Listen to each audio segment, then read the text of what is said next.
계속된 싸움 끝에 관계가 악화되어 이별을 앞두고 있는 커플이 있었다. 그러던 어느 날 남자가 여자에게 전화를 했다. 보여주고 싶은 게 있으니까 나와주면 좋겠어. 오랫동안 사귀며 서로 선물도 엄청 줬었기에 여자는 남자가 추억이 어린 물건이라도 보여주며 이별을 미루려는 게 아닌가 생각했다. 그래서 확실하게 이야기하고 관계를 끝맺기 위해 밤중에 남자가 사는 아파트까지 갔다. 아파트 근처까지 도착해 택시에서 내리자 휴대폰 벨소리가 울려 퍼졌다. 남자친구의 전화였다.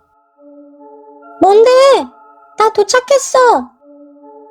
야, 여기야, 여기. 무슨 소린가 싶어 50m 정도 떨어진 아파트 입구를 보니 어두워서 잘은 모르겠지만 사람 모습이 보였다. 아무래도 이쪽을 향해 손을 흔들고 있는 것 같다.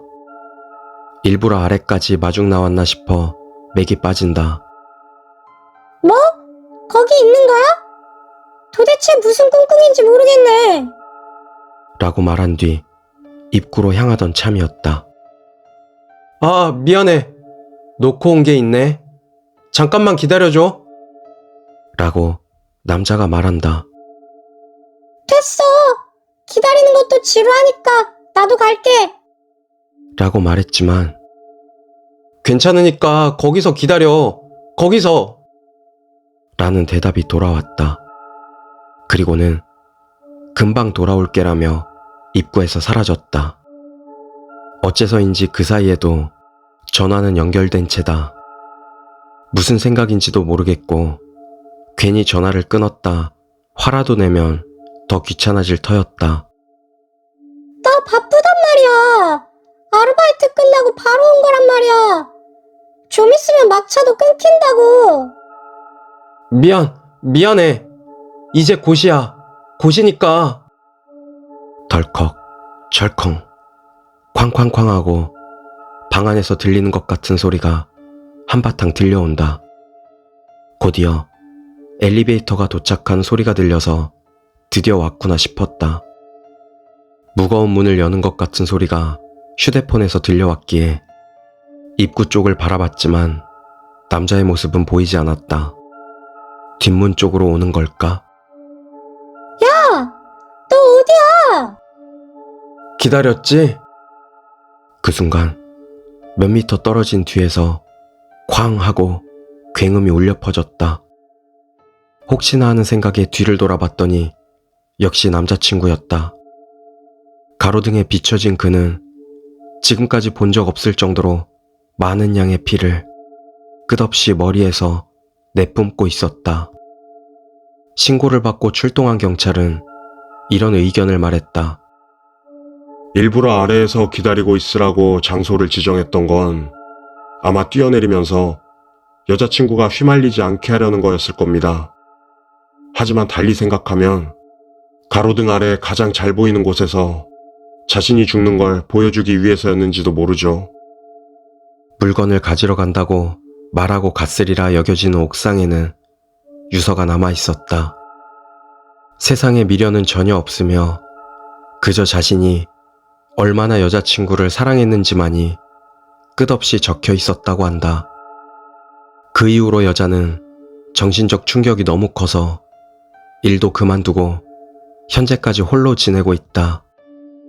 휴대폰도 그 이후 사용한 적이 없다고 한다.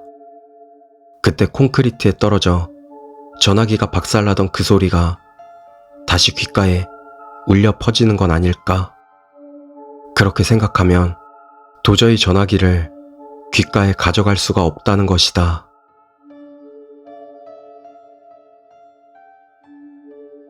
두 번째 이야기, 뱀이 많은 산. 지금 살아계신다면 90이 넘으셨을 조부모님께 들은 옛날 이야기. 150년 전 도호쿠 지방 시골. 그곳 산은 산나물만 캐러 가도 뱀이 잔뜩이라 사람들이 아예 산에 발도 들여놓지 않았다고 한다. 그게 하도 심해서 마을 사람들은 어떻게 해결책이 없을까 상담하러 신사를 찾아갔다. 그리고 며칠인가 지나 비가 내리기 시작했다. 근처에 살던 영감이 잠시 비가 그친 틈을 타 산에 갔는데 폭우 때문에 밀어닥친 갑작스런 홍수에 그만 휘말리고 말았다. 영감은 그대로 물에 떠내려가 겨우 떠다니는 나무 토막을 붙잡고 바다까지 흘러갔다. 그때 수많은 뱀들이 함께 물에 쓸려나갔다고 한다. 물속을 자세히 보니 크고 작은 뱀들이 물살에 휩쓸리고 있었다. 이윽고 영감 곁에 이제껏 본 적 없는 가장 큰 뱀이 떠내려가기 시작했다. 다른 뱀들과는 완전히 달랐다. 사람이 둘 누워있는 걸 합친 정도의 길이에 입가에는 수염이 자라있고 머리에는 짧게나마 뿔 같은 게 돋아 있었다. 그 뱀의 머리 위에는 신성 같은 사람이 서 있었다.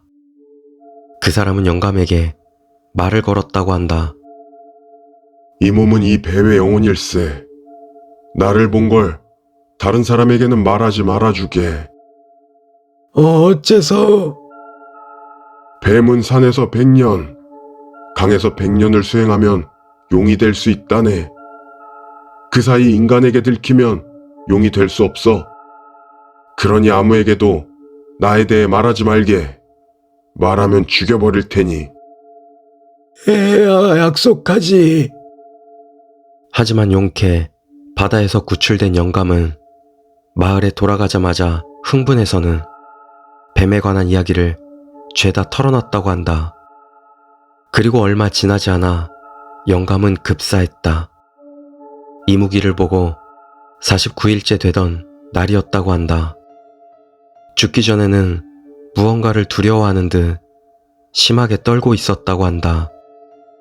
조부모님은 우리 조상이 바로 그 영감이라고 말했었다. 실화인지는 알 수 없지만 신기하고 기묘한 이야기다 싶었다.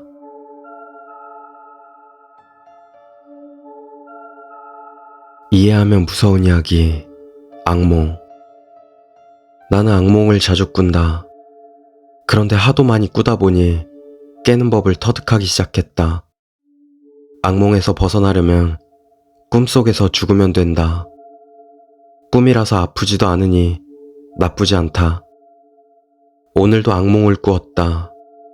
죽은 여자친구가 꿈에 나왔다. 살아서도 힘들게 하더니 그래도 목에 칼을 그으며 꿈에서 일어났다. 일어났는데도 불구하고 여자친구가 우리 집 베란다에서 목을 메고 있다. 이런 일은 가끔 있는 일이다. 꿈속의 꿈이라니 이제는 웃기지도 않는군. 다시 나는 베란다에서 뛰어내렸다. 그렇게 나는 다시 꿈을 꾸었다. 해석. 사실 꿈은 한 번이었다. 죽은 여자친구가 현실에서 나타나 남자를 죽도록 유도한 것.